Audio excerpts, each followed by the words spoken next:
Selamat siang saudara sekalian. Apa kabar semuanya? Semoga selalu dalam sehat walafiat. Hari ini saya Agus Sahari akan memulai perkuliahan sejarah desain.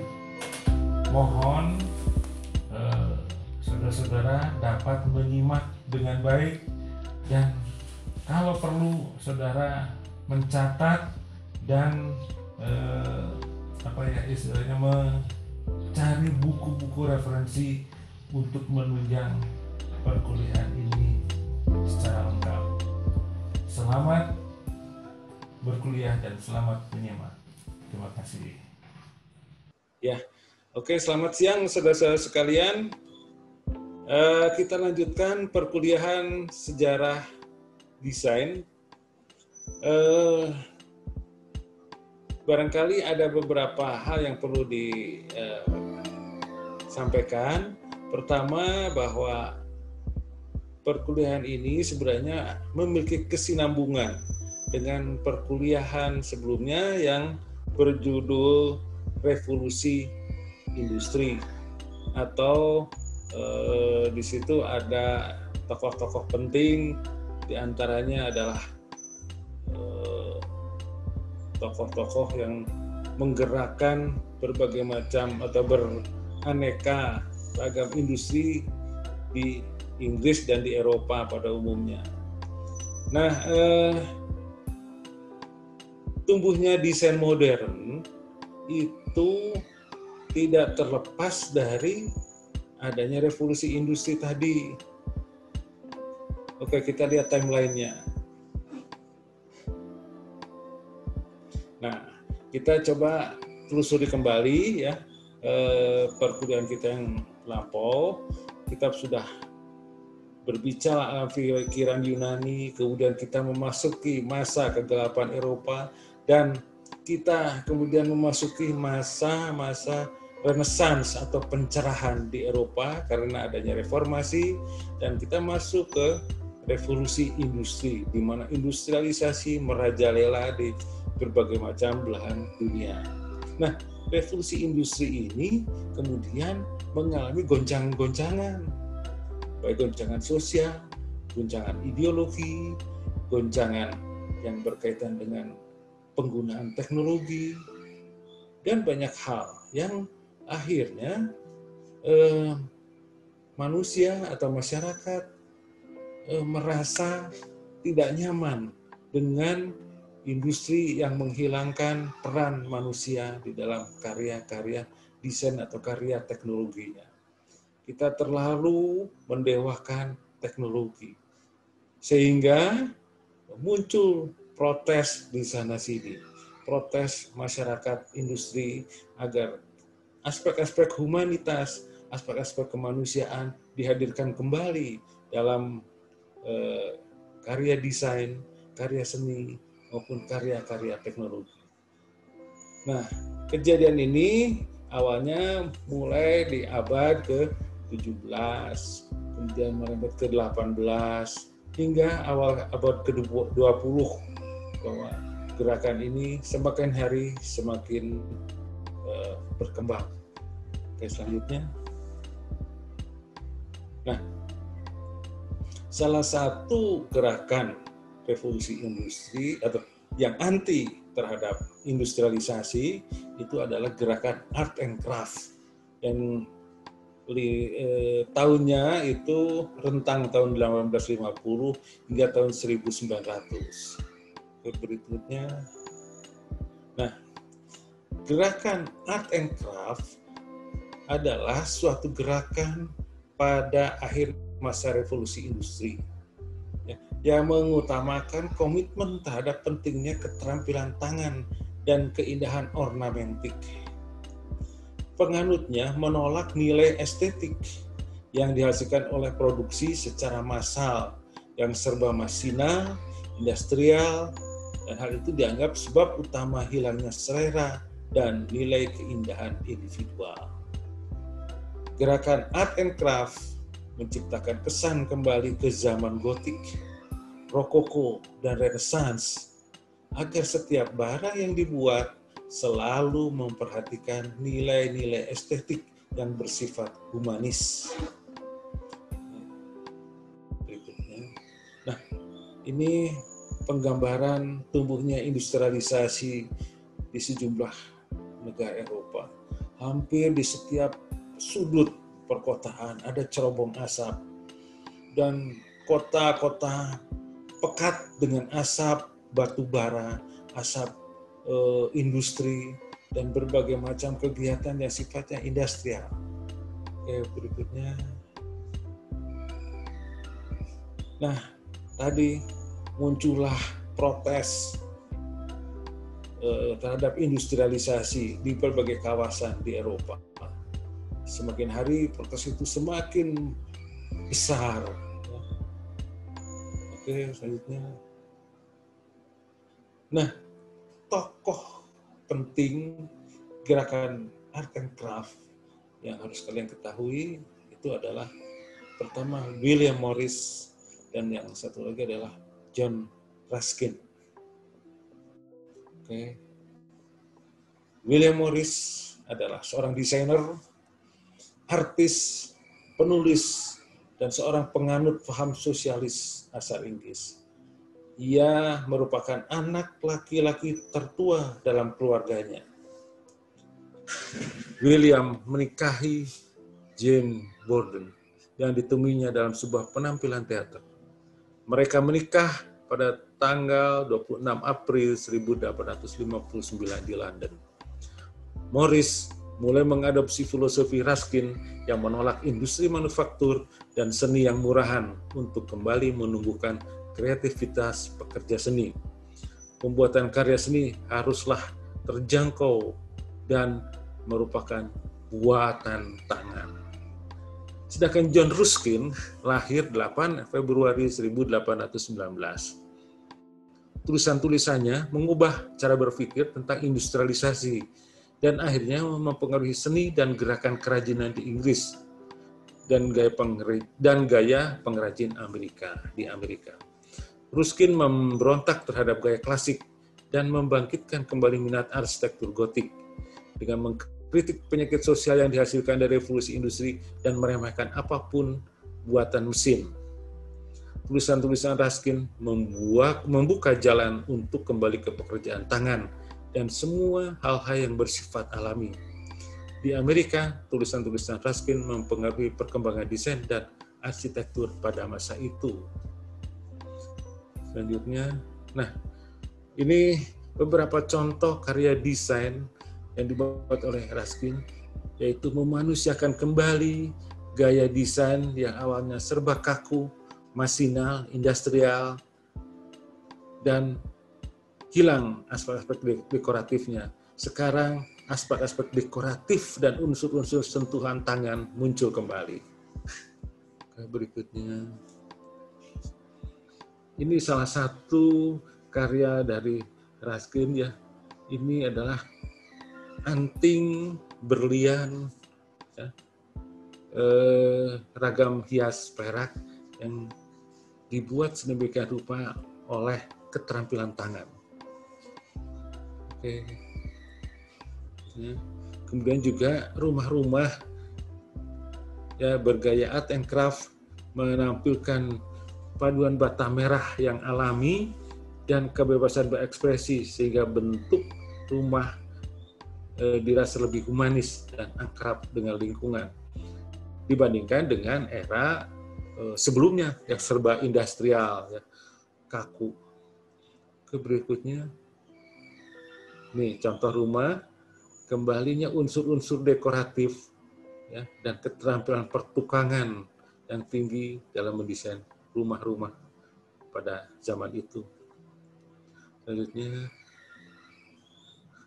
termasuk di dalamnya juga interior yang tadinya dibuat secara masinal, sekarang kombinasi antara keterampilan tangan dan juga unsur-unsur masinal masih ditampilkan. Ya. Oke, selanjutnya. Ini aspek dekoratif kembali muncul menjadi bagian dari interior gereja, interior rumah, dan berbagai macam interior bangunan lainnya. Berikutnya, termasuk di dalamnya adalah desain furniture atau kursi yang sudah ada unsur-unsur hiasan yang tadinya serba kaku, ada unsur-unsur hiasan sekarang, kemudian juga keterampilan tangan itu mulai berperanan kembali. Berikutnya,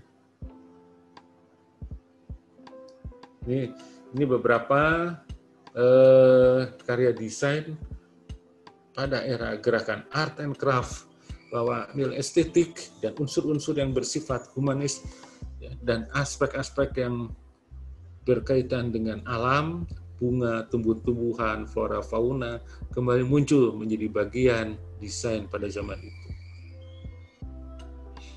Oke, selanjutnya. Nah, unsur-unsur kekriaan, aspek-aspek yang bersentuhan dengan aspek humanisme itu kembali muncul. Yang tadinya peralatan dapur itu serba masinal, hanya logam, serba kaku, hanya fungsional, sekarang sudah ada unsur-unsur estetik. Ada warna, ada bentuk, ada alternatif, ada macam-macam hal yang berkaitan dengan unsur-unsur desain. Oke, selanjutnya. Demikian pula dalam karya-karya desain grafis, ya, cover buku atau poster itu ditampilkan dengan melibatkan aspek-aspek humanis dan ragam hias yang bersifat alam, ya, atau ragam hias manusia, ya, unsur-unsur kemanusiaan. Berikutnya, termasuk di dalamnya karya-karya tipografi. Ya, karya tipografi tidak kaku, terlalu industrial, tapi betul-betul didesain sedemikian rupa, menarik, ya, dan tidak kaku. Oke, berikutnya. Demikian pula dengan busana. Busana itu yang tadinya di zaman industri itu bernuansa pabrikan, ya, hanya satu warna dan kadang-kadang hanya bersifat berseragam begitu. Sekarang ini tampak lebih fashionable. Jadi ibu-ibu, para wanita mulai bersolek, berdandan dengan lebih apa istilahnya itu, lebih mengutamakan nilai-nilai keindahan, ya, unsur-unsur yang melengkapi busana itu menjadi bagian dari keindahan sehari-hari. Silakan. Ini pun contoh dari tapestry, ya, dengan motif atau ragam fauna, flora, fauna air itu menjadi bagian yang dominan dalam gerakan art and craft. Selanjutnya, ini beberapa contoh unsur-unsur kekriaan dalam dunia barang dan kehidupan sehari-hari tampak mulai banyak tumbuh kembali di Eropa setelah mengalami masa kekakuan atau masa industri kurang lebih 2 abad. Berikutnya, hadirnya kaca patri dan ragam hias gotik mewarnai berbagai macam elemen interior gereja maupun perumahan pada waktu itu. Selanjutnya, masyarakat mulai mengurangi unsur-unsur yang serba masinal. Semua kembalikan kepada unsur-unsur dekoratif, menghias unsur humanitas ditampilkan kembali menjadi bagian dari karya-karya desain pada zaman itu. Terus, nah, pada era art and craft ada pula gerakan lain yang paralel dengan gerakan art and craft. Di Prancis ada namanya Art Nouveau. Art Nouveau diperkirakan tumbuh pada tahun 1890 hingga 1910. Bisa. Art Nouveau atau dikenal juga Jugendstil adalah satu gaya dan filsafat karya seni, arsitektur atau kerajinan yang paling populer ya di tahun itu. Art Nouveau atau difahami juga sebagai seni baruan, gaya ini memiliki banyak nama yang berbeda di negara-negara lainnya. Sebagai suatu reaksi terhadap seni yang bersifat akademis.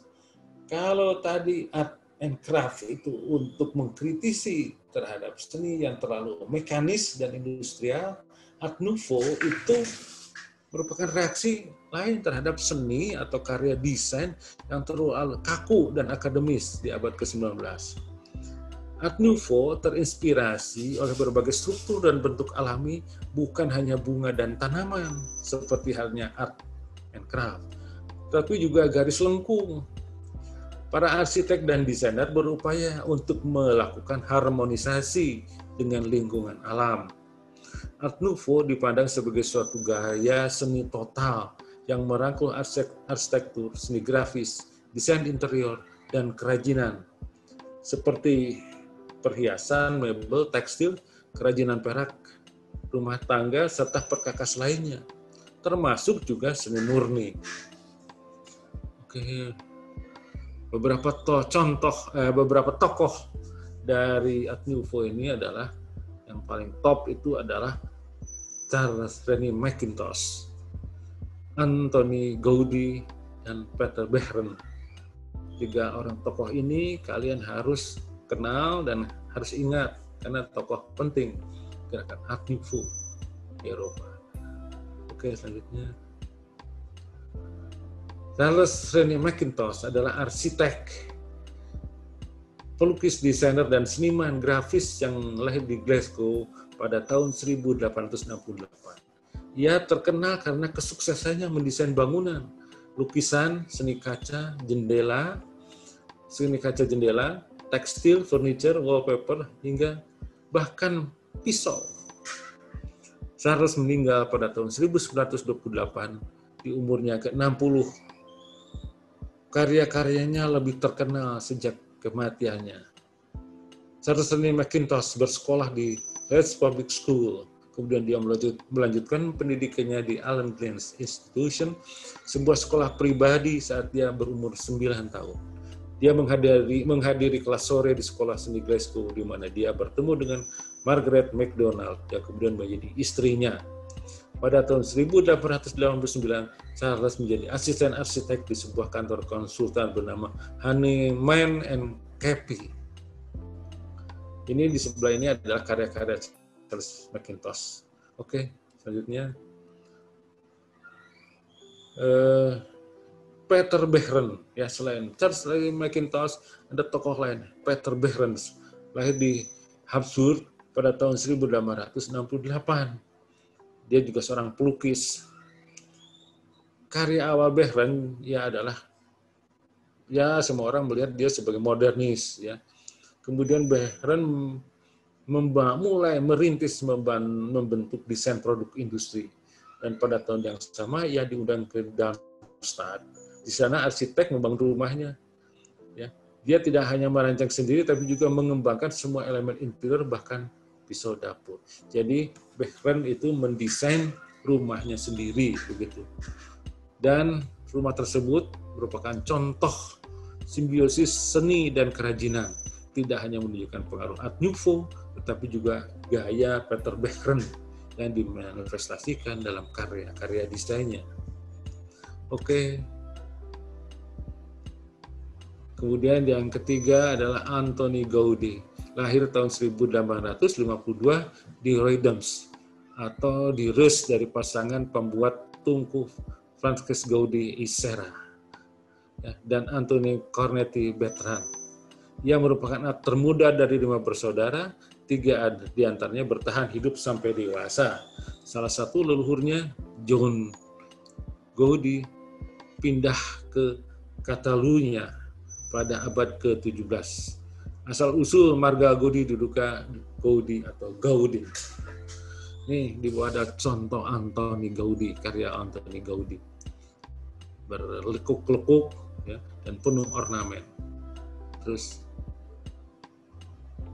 nah, inspirasi desain dari Art Nouveau itu kita tekankan ini contoh ya, contoh-contohnya yang penting adalah karya-karya yang diinspirasi dari tumbuhan, suluran, bulu unggas, khususnya merak, kehidupan dunia serangga, ragam hias bunga-bungaan, berbagai ornamen yang bersifat gaya estetik Jepang. Oke, berikutnya.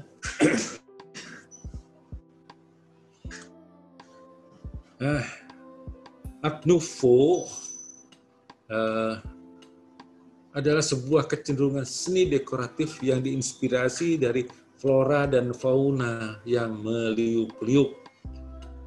Gaya Art Nouveau adalah bentuk gaya ekstravaganza dengan ornamen yang terinspirasi dari alam seperti flora yang penuh dengan sulur, gitu ya. Kemudian Art Nouveau itu berkembang ya, pada masa 1892 hingga 1900. Tapi ada yang versi lain, ada 1880 sampai 1910 dan versinya beragam ya. Tapi nama-namanya juga sangat beragam.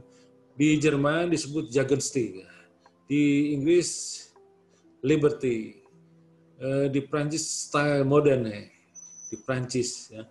Art Nouveau kemudian menjadi sebuah aliran atau langgam atau style seni rupa atau desain modern yang sangat marak di abad ke-19.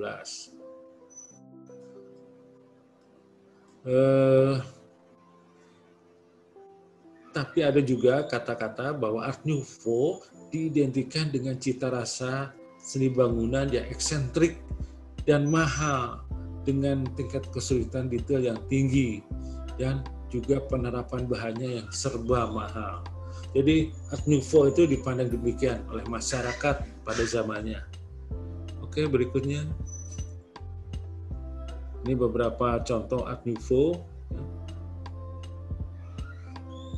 Terlihat bahwa penuh dengan unsur-unsur ornamen dari suluran tumbuhan, ya. Demikian pula dengan misalnya ditampilkan rambut ya yang penuh dengan apa ya istilahnya itu berbentuk tumbuhan atau berbentuk sulur dari tumbuhan. Padahal itu adalah rambut. Oke, berikutnya. Nah, demikian pula hiasan pada pintu-pintu gerbang, ya, bahkan pada alat makanan. Oke, berikutnya. Ini contoh lain sulur ya pada pilar atau tiang rumah. Dan bahkan sulur itu diterapkan pada bangunan seperti halnya karya Antoni Gaudí ini. Ya, oke, selanjutnya bahkan kursi yang diinspirasi dari kupu-kupu juga menjadi inspirasi dari gerakan Art Nouveau ini. Oke, berikutnya. Ini adalah melibatkan unsur flora dalam mendesain bangunan. Jadi kadang-kadang tidak hanya sulur, tapi juga kesan bahwa bangunan itu ditutupi oleh tumbuh-tumbuhan. Itu itu menjadi bagian yang tidak terpisahkan dari gerakan Art Nouveau. Oke, berikutnya. Nah, ini bahkan untuk tipografi, ya, unsur manusia, unsur suluran, unsur-unsur hiasan yang meliuk-liuk itu selalu menjadi bagian yang tidak terpisahkan. Oke, berikutnya. Nih, contoh lagi, penerapan gaya Art Nouveau pada bangunan. Jadi, di samping gaya yang bersifat ornamentik, penuh dengan aspek-aspek dekoratif dan ragam hias, juga ada unsur-unsur manusia di dalamnya. Kepala manusia, wajah, ya, yang dramatik dan romantis selalu ada dalam bangunan-bangunan bergaya Art Nouveau. Berikutnya, bahkan dalam jam dinding atau hiasan-hiasan, elemen hiasan dalam rumah itu juga selalu melibatkan unsur dekoratif, unsur sulur dari tumbuhan yang meliuk-liuk.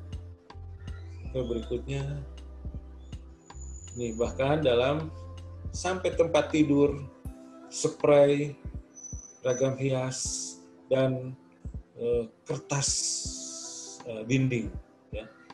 Kertas dinding juga demikian, dipenuhi ragam hias tumbuh-tumbuhan. Oke, berikutnya, ini beberapa contoh gaya Art Nouveau pada cover buku dan poster. Ya.